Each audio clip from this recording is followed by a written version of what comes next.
And we welcome you to the morning show on WGTD. I'm Gregory Berg. I love libraries. I know a lot of you love libraries as well. You wouldn't be public radio listeners if you didn't love to read and immerse yourself in all kinds of books.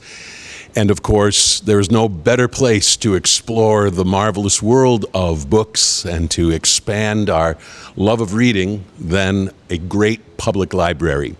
And the Kenosha Public Library has been a very impressive library system for quite some time. And they have recently opened a beautiful jewel in the heart of the Uptown neighborhood. A lot of people are calling it the new children's library. Its proper name, I'm told, is KPL Kids at Uptown Lofts, right there on 22nd Avenue.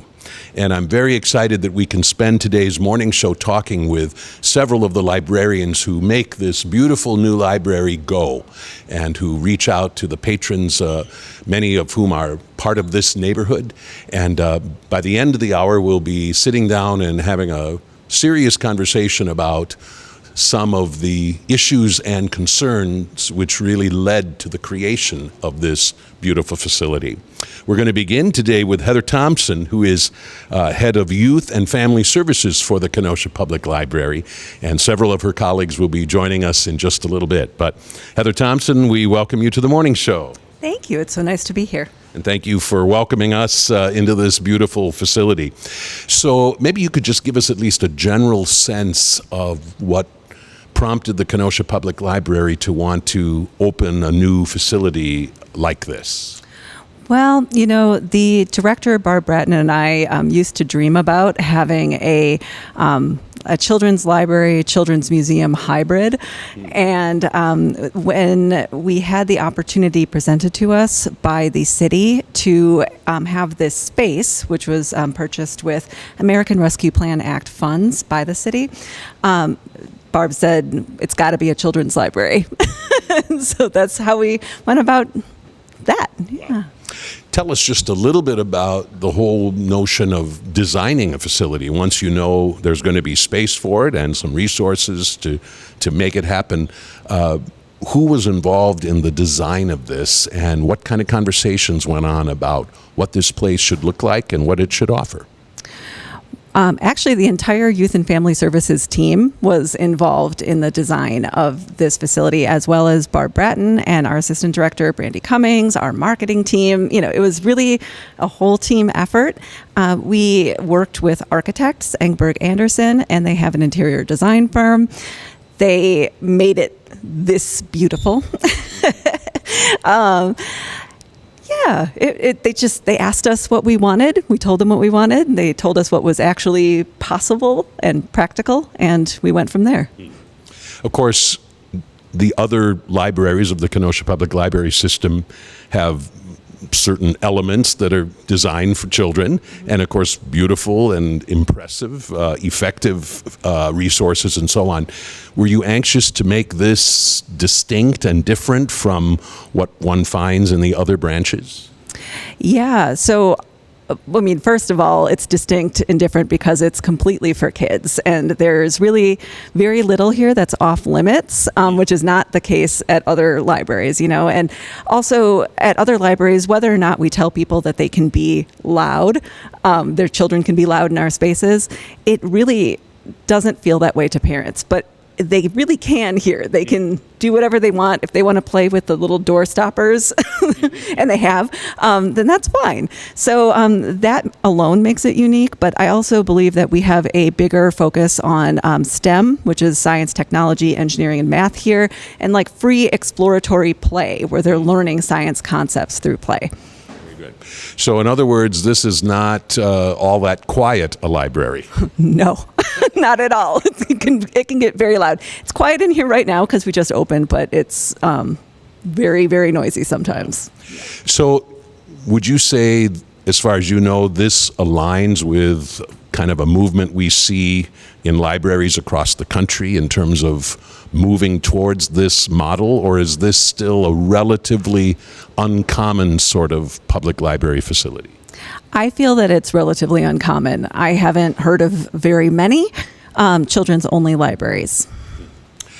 For those of you just joining us, we are bringing you today's morning show from KPL Kids at Uptown Lofts. That fancy name refers to the newest addition to the Kenosha Public Library system. And this is essentially a children's library and a beautiful library located at 6144 22nd Avenue. And we are about to do a bit of a walkthrough to show you some of what is here in the children's library. And I know that you have a colleague that maybe is going to be helping us at this part as well, and that would be Sean Wolf, who is learning coordinator here. So we hope she will step over without too much coaxing to be part of this conversation. So, Sean, tell us what you are most involved in terms of your responsibilities here at the KPL Kids at Uptown Lofts. Toys and learning. We know the power of play and kids' abilities to learn. So this big, beautiful area around here and the art room, which I think we're going to do a walkthrough. We can talk more as we walk through. The activities in this area are primarily STEM activities, so science, technology, engineering, and math. But we know that those activities are powerful in their own right for learning about STEM topics, but they are also very powerful in increasing literacy. They are outstanding opportunities to build vocabulary and background knowledge, which are key literacy concepts, especially as kids get older. It helps with reading comprehension, and we know vocabulary is one of those things where you never are done. You can always learn more vocabulary. So all of these things provide a lot of opportunities for those things and for asking questions and helping kids learn to think for themselves and empower them to make decisions. They encourage a lot of collaboration, which we see all the time is really exciting. I mean, kids who don't know each other will jump in together. It's so much fun. It's very motivating, and so kids find ways to take turns and work as a team. So a lot more than just toys.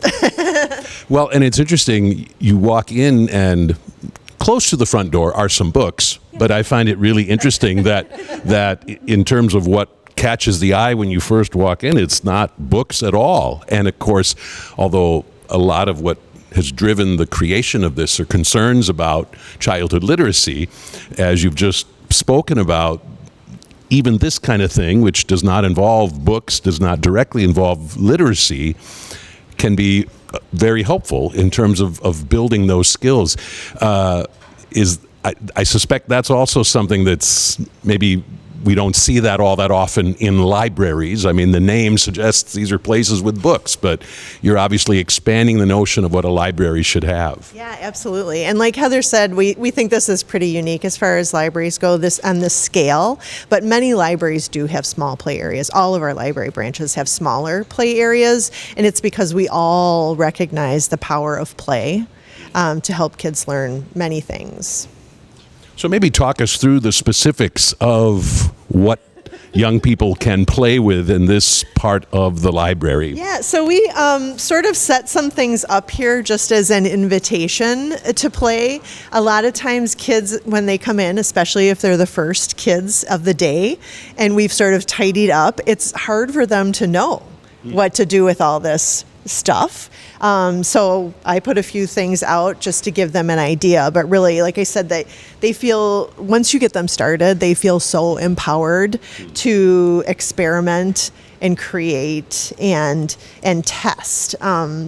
This sort of play is really key in teaching kids to stick with things. It helps with perseverance. And again, because it's so fun, it's so motivating. And so if they put a ball on this ramp and it jumps the track, that's a problem they need to solve because it's so fun and they want the ball to go all the way down and drop into the end. So they go back and they see where it jumped the track and they figure out how they might be able to make a change, and they'll fix something, they'll add something on. It's just so open-ended, and they're just constantly evolving and trying new things and learning as they go. And now we magically find ourselves in probably the single most colorful corner of this amazing library, and this is the art room. And give us some sense, Sean, of what we are seeing here besides a dazzling array of colors and shapes. Yeah, a couple different things. So as people walk in, we do have a couple of pre-designed activities, and we try to tie it into our monthly activities. So like this month, we're focusing on movement and some like physics concepts. So they can choose to do that. They could choose to do some iteration of that they create. And then we have the collage table, because we know no matter what we put out, kids are going to do what they're going to do with it. And that's awesome. We want them to be creative. And a lot of kids don't always get that opportunity. A lot of things they do are very structured. So let me just describe this to our listeners who are only hearing and not seeing. I mean, some I hope will be seeking out the video, but if you're only hearing this, we're standing in front of a table that is covered with white paper, and then there's all kinds of cutout shapes and hole puncher and magic markers and children are and scraps of all various shapes and sizes, and children are just invited to just do whatever the heck they want to do in terms of creating a collage. And then I assume at some point this white paper covering goes away and you start over. yes, it's overdue for a change out. And that's just what has stuck to this table, but a lot of it, this has all been created at the collage table, and of course a lot of it goes home too. So, and you can see behind you, these are all things that kids can just help themselves to. So lots of scraps. There are a variety of tools they can use: paper punches, stickers, pom-poms, pipe cleaners, craft sticks, origami paper, all of those things. They can just take whatever they want to use. Wow. So Heather Thompson, you were saying that some of the elements here are elements in other public libraries, but I'm guessing this art room is sort of like the other art rooms in other libraries, but maybe on steroids. I mean, this just seems like taking it up another degree in a lot of ways. Yeah, we like to think so. At our other locations, we don't have an art room. We have a art cart that we bring out on occasion, which is a very, very small version of this. And as you can see in here, it gets very messy, which is why we need it contained. Well, and that allows for it to be messy then, maybe even messier than it would otherwise be. It does, yes. And other than that, at our other libraries, we typically have like crafts and coloring sheets and that sort of thing where, they can be creative with a craft, but they often make it similar to the example you gave. Yeah. And now we're going to walk through a little bit of the rest of this library. And again, for those of you just joining us, we're at KPL Kids at Uptown Lofts, the newest library in the Kenosha Public Library system. And right now we're with Heather Thompson, Head of Youth and Family Services, and Sean Wolf, who is Learning Coordinator. And several of their colleagues are going to join us a little bit later on in today's program. So we're looking at sort of the rest of this big main section, main room of the library. And although we've been talking up until now about kind of unconventional aspects of this library, you do have some books. In fact, it looks like you have quite a few books. Maybe just tell us a little bit about this particular collection. Again, it's all children's books, but maybe the kind of things that you and your colleagues think about and look for when you're choosing exactly what books should be on the shelf here. Well, the books that are on the shelf here are not dissimilar from the books that are on the shelves at all of our children's areas. And we have a complete full spectrum of books available to children here, all the way from board books for babies and toddlers to our picture books to nonfiction for all of those ages, as well as chapter books that go up through around fifth grade, somewhere in there. We do have a slightly larger than usual focus on STEM books here so that children can, when they're learning about these concepts, such as we have a sign over here about gravitational potential energy, that if they're wondering what that is, we can direct them to a book about that and they can learn more. Somebody is utilizing an interesting looking machine around. If Scott, you can take that in. What is that intriguing, futuristic looking machine against the wall? That is a self-checkout machine. So people just need to use their library card and their PIN number, and they can place an item on the pad, and it checks out like magic, we like to say. But it's not magic, but it seems like magic. Right. That's great. That's great. And I suppose it gives them even more a sense of ownership in the process of checking out a book. And then right beside that fancy machine is something else that just at a glance looks like several benches over here again by the wall. But there's something pretty fancy about that. I think you're going to tell us about that, Sean. Yeah, just another one of those things I think was that we really thought about was how we can improve this experience for families.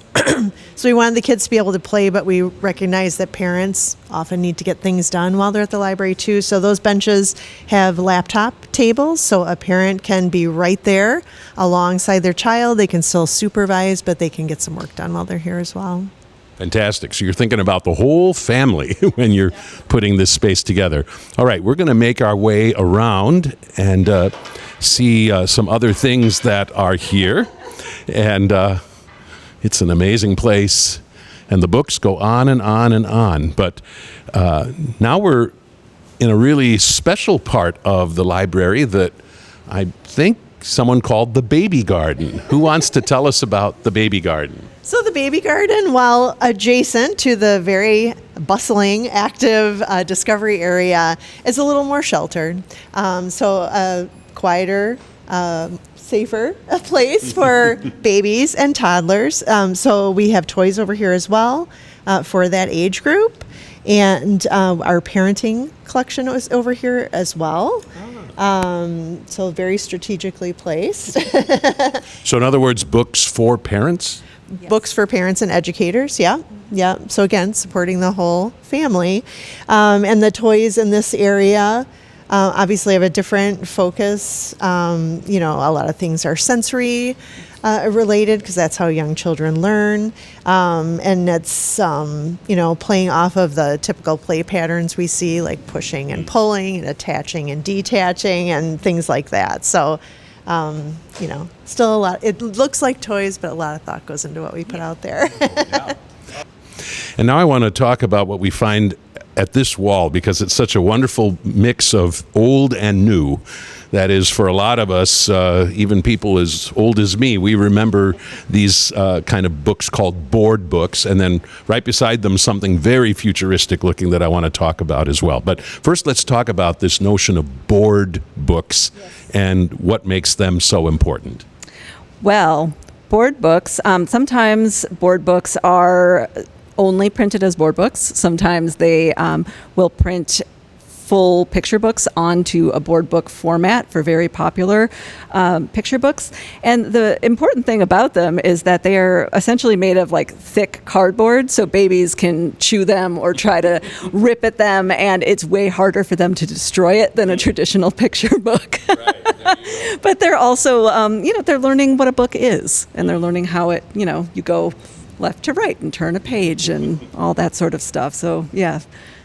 Fantastic. It's just wonderful to see them, and even one or two I recognize. And then right behind you is something that is not board books at all, I don't think. What is this? It says Fiber City Digital Inclusion. Yes, so these were donated by the Sci-Fi Networks, Fiber City, and they are they're tablet checkout stations.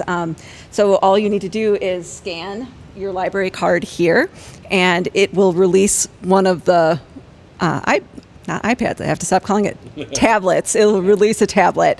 And then the kids can use it in the building. It has free educational apps on it only. We've only got the things that don't require payment and don't have any advertisements on them. And then when they're done with it, they just pop it back in and it returns it. So it's a very neat system. And we come now to one of the most popular spots in the entire library, I am told. Sean, explain what the Book Nook is. The Book Nook is just what it says. It's just a cozy place to sit and read. We have a lot of really high activity areas, and it's important to have these spaces as well for kids to kind of hide away. But adults love it too. And I think everyone who sees it has to try it out. Right. But you only have one? Only one. Oh boy, I can see why it's popular. So yeah, it's like a little letter J-shaped enclave built right into the wall. And yeah, we can see how that would be sort of like a breakfast nook, but a book nook where one can curl up quietly with one of your favorite books. So we're just about at the end of the walkthrough portion of our tour. We have picture books over here, and of course that's maybe the thing a lot of people think of first when they think of children's books. Maybe you could just say a word about what you and your colleagues think about when you are selecting picture books to be part of your collection. What's important to make a picture book really effective and wonderful for kids to read? Well, you know what? I'm actually not the picture book selector, but what I imagine that she does is she's looking at reviews, professional reviews, making sure that they are well-reviewed books. We also look at, is it a popular topic? Is it something that kids are interested in? You know, reviewers aren't always going to review things like Bluey picture books, but Bluey is a very, very popular topic, and it's definitely something kids are going to look for. So, and other than that, we're just looking for as broad a representation of the human experience as possible. Nicely put. And I do see a few DVDs. I imagine you just can't have a library anymore without that element being a part of it. But I suppose you also think about that too in terms of what exactly is going to be available. Absolutely. And here it's mostly just children's TV shows and children's movies. At other libraries, we have a much broader selection, but here it's just that. And I do see a shelf that has Spanish books on it. Is that something we see at all the branches? Yes, we have a Spanish collection at all of the branches. Makes sense. You were saying that your restrooms are especially lovely, and sort of the emblem that is on the door is nice, because even if you aren't quite able to read the word restroom, you still know clearly what it is. And then right next to it is a room that's called the wellness room. Explain what that's for. The wellness room is for feeding young children or infants. So just a nice place for a parent to go and be in relative calm with their baby. And it's we can check it out for 30-minute periods. It's a beautiful, beautiful facility. I wonder, once it opened, was there any experience of, oh my gosh, we forgot such and such? Or by and large, do you feel like this was planned and designed with care, that this is, in a sense, everything you would want it to be? Anyone want to field that question? I think there's always going to be things that you forget. But for the most part, we did, I think, a great job of anticipating everything that we would need and that our patrons would need. Sean, you agree? Yeah, I would absolutely agree. Yeah, it was a long road and a lot of very small decisions made along the way, and it really just all came together, and it's doing what we wanted it to do. For those of you just joining us, this particular morning show is coming to you from KPL Kids at Uptown Lofts. This is the newest addition to the Kenosha Public Library system, located at 6144 22nd Avenue. An absolutely amazing library for children and young people, with some nice amenities for the parents and grandparents as well. And by the way, what are your hours of operation? Who knows that off the top of their head? It's 9 a.m. to 6 p.m. Monday through Friday, and 12 to 4 Saturday, Sunday. And we actually have a couple of other spots in the library to be looking at. And right now we are in an amazing room that every library in the country should have. This is called the Calming Room. And even though that name is probably fairly self-explanatory, I'm going to have Sean talk a little bit more about how important this room is and what is in here and why it's in here. Sean. Yeah, so calming rooms like this are an important part of a lot of educational settings. So there are a lot of kids who are already very familiar with what this can do for them. But especially at this library, because it is big and it is loud and there's lots of things going on, and sometimes some kids can get overwhelmed. And so this is a place that they can come to sort of reset. So you can see there's colorful lighting, there's comfortable seating, there's firm seating, there are weighted blankets, there are headphones, things to block out those sensory elements that can be overwhelming. There are some things that allow them to refocus.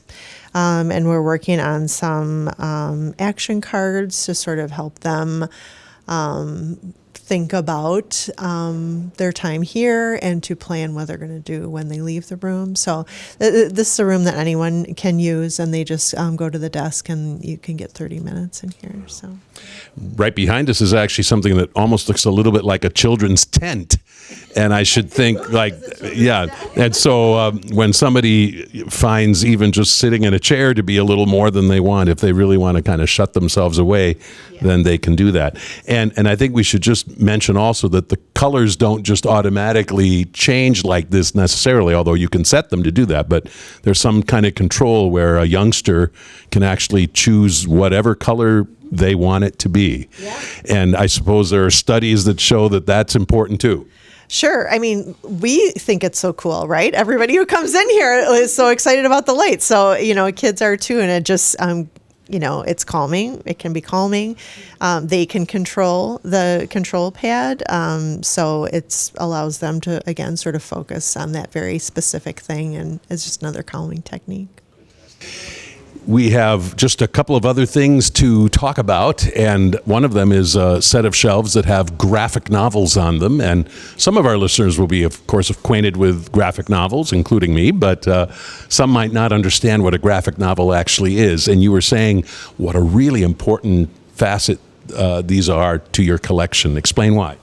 They are incredibly popular for children who are more reticent readers. It's because they are essentially comic books. They are very highly illustrated novels. And it can feel like they're not doing serious reading, quote unquote, when they're reading a graphic novel or a comic book. But there are studies that show that comic books have incredibly high and sophisticated vocabulary words in them. And so they're actually learning quite a bit and learning to read quite a bit in a format that they enjoy. So we love them here. That's great. And of course, we have chapter books, which a lot of our listeners will be acquainted with. And you're holding an example of something that is called a wonder book. And this will be sort of the most modern reiteration of something that a lot of our listeners will be familiar with in a very different sort of format. Explain what a wonder book is. Well, a wonder book has a player right on the inside of it that will read aloud to the child and tell them when to turn the page so that they can become familiar with the book. If they're not quite comfortable reading all of the words in a book yet, they're learning to read as it reads to them. And this, as you said, it was something that usually came in like a book and CD sort of format. And we still have some of those, but CD players are becoming a rarity. Absolutely. And once upon a time, maybe a book with a cassette built into the cover. Yes. So this is great. And tell us about the wonderful ceiling. I mean, anybody who walks in here needs to really take a look at the ceiling. Explain a couple of the choices that have been made. All right. So as you can see here, we have like allusions to trees, like birch wrapped columns here. These are meant to represent leaves, of course, of a tree, but they also work as sound dampeners, which is very important in this library.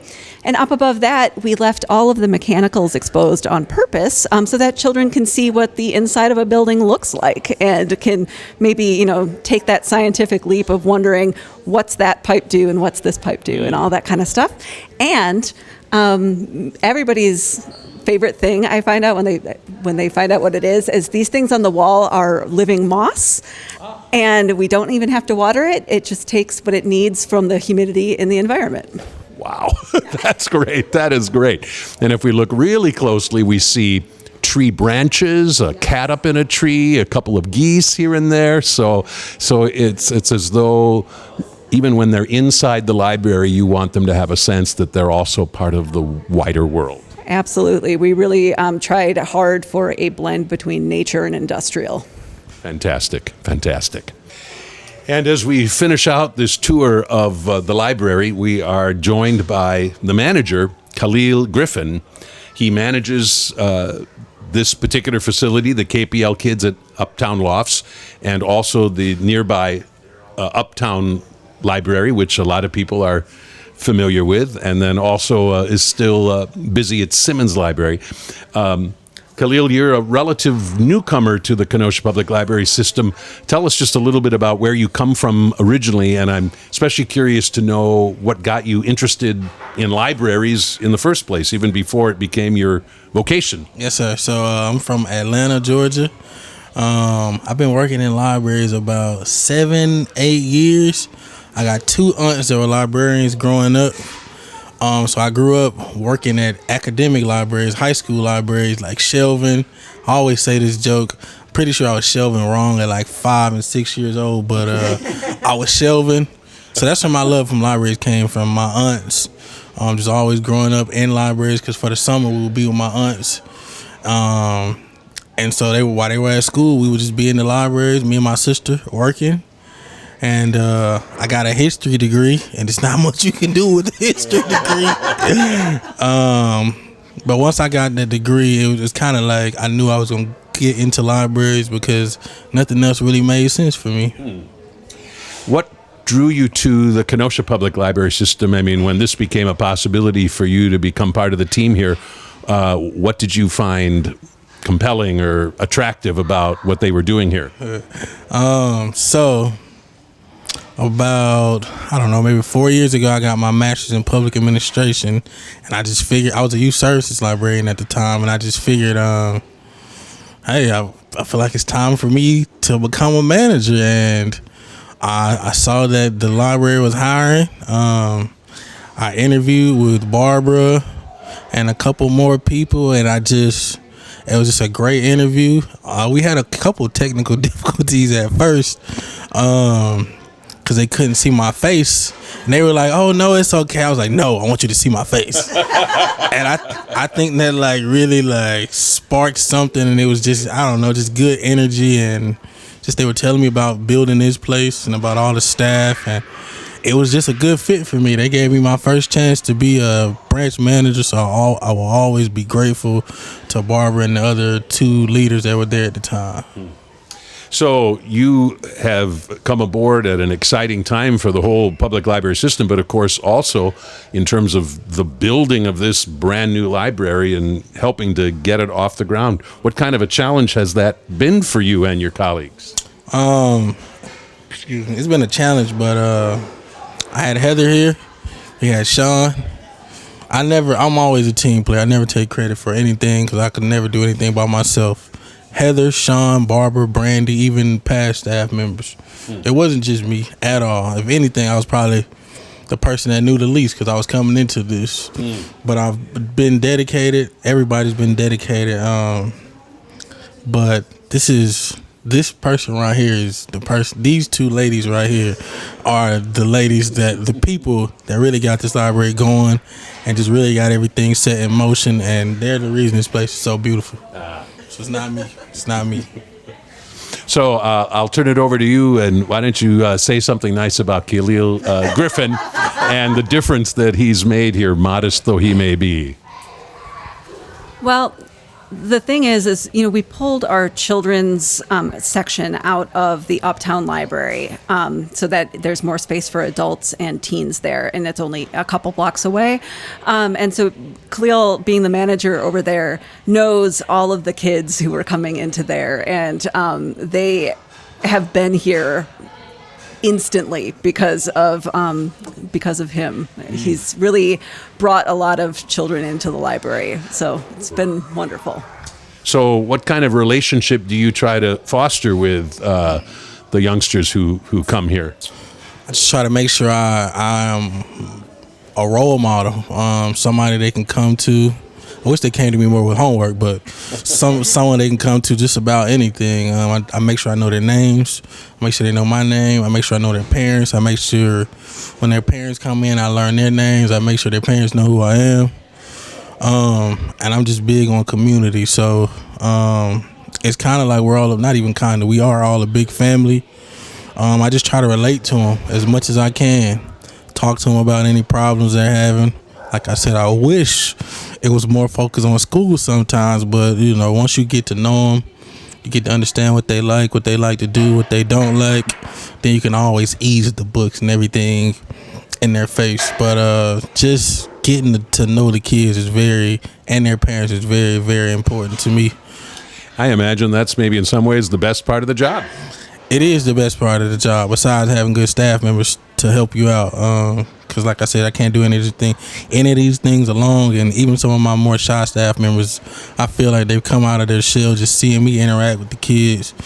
Because if the kids see you're having fun, they're naturally going to have fun. And once the kids get comfortable with me, they warm up to everybody else. So it's just a trickle-down effect. Sure.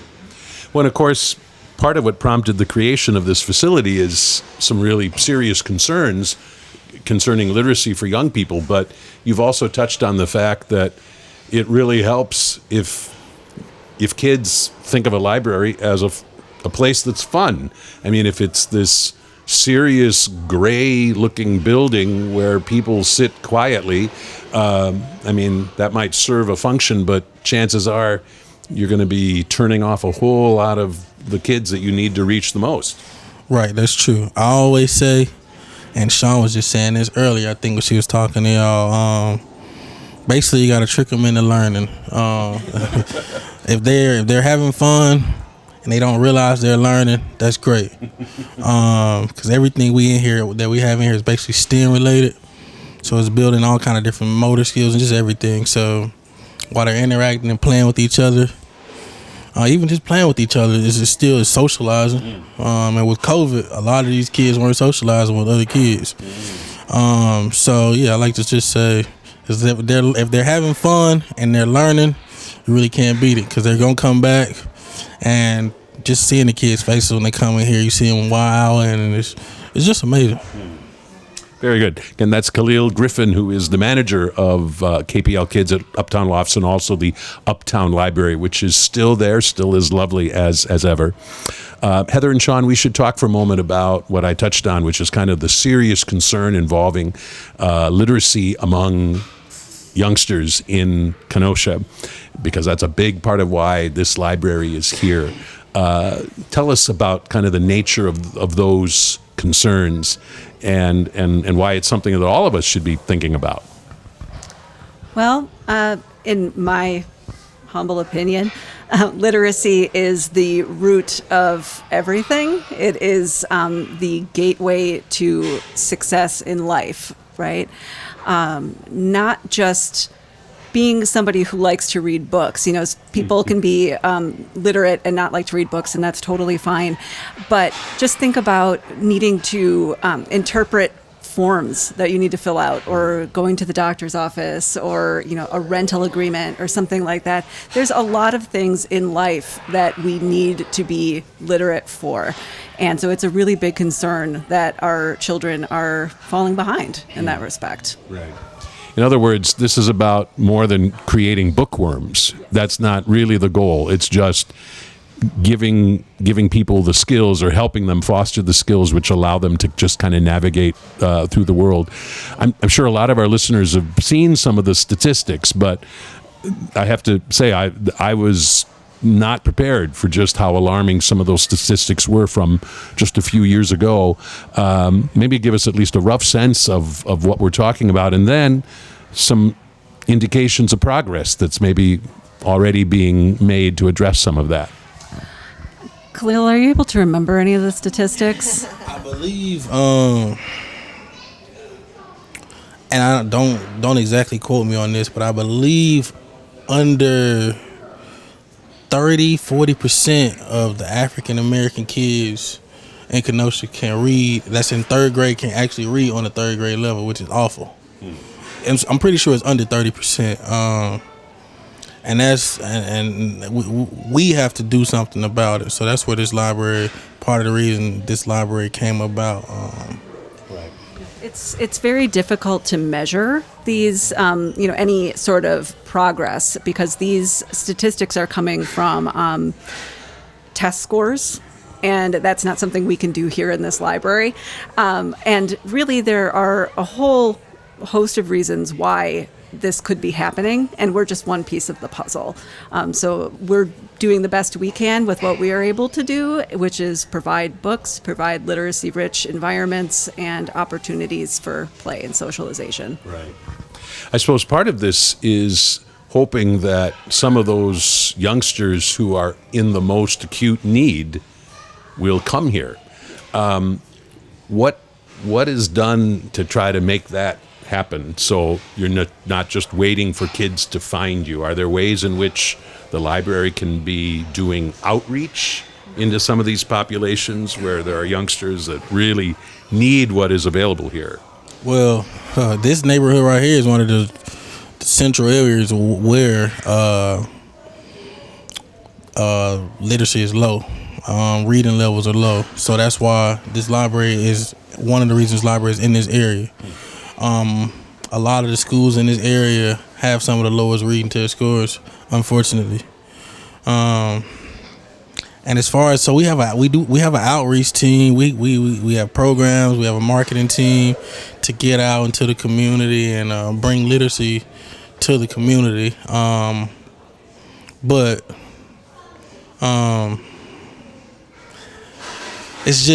it's unfortunate. It's very unfortunate. We're doing everything we can. Every department is doing everything they can to just make, not even just this neighborhood, but just the literacy rates in Kenosha better. Right. One of the things that somebody was saying is the fact that, although I think most of us know that a library is free, a library card is free, the things you can do here, it's all free, but that's probably lost on somebody who has not spent much or any time in a library before. So I want to give you a chance to kind of reiterate all that is available here and the fact that it's free. I feel like at least once a week, I'm asked if a program is free, if a library card is free, if being in this space is free, and the answer is always yes. It's if you are a Kenosha resident, a library card is free to you. It's only not free if it's out of state, and no, not even in Milwaukee County, right? But other than that, it's totally free to have a library card. Our books for children are fine free unless you never bring them back. So they can be late and you're not going to have that issue. Our programs, of which we have very many, story times, STEM programs, art programs, cooking, all that sort of stuff, they're all free. You should definitely take advantage of your public library. Very good. Sean, I want to give you a chance for a last thought on just all that is offered here, all that is available, and what you think is especially exciting. Just one thought. I think the most exciting thing to me, again, is the power of play. And I've always known how powerful it is, but really in this setting, like I said, I spend a lot of time observing kids. And Khalil talked a lot about having fun, which we all talk about a lot, and that's so important. But we know that we can trust the kids to create their own learning, and I think that's what's most exciting for me. And I'm just so glad that we can give them that opportunity. That's great. Khalil Griffin, the last word is yours. Your last sales pitch to get youngsters and their parents and grandparents and whoever into the doors of this beautiful place. Thinking about this the last 30 seconds. It's nothing at the library that more than likely we can't get. Before you go out and buy something, even if it's video cameras, it can be video games. Before you go out and buy it, just call us and see if we can get it for you. 90% of the time, we can. And if we can't, we're going to try our best to get it. So before you buy something, literacy related or not related, or just something fun, like I said, video games, cameras, anything, toys, pots, like cooking pans, literally anything, call us before you go out and buy it, because we more than likely have it or can get it. So it sounds like the headline here is "You're here to help." We are, and to serve. Very well put. Khalil Griffin is the manager of KPL Kids at Uptown Lofts. Sean Wolf is the learning coordinator.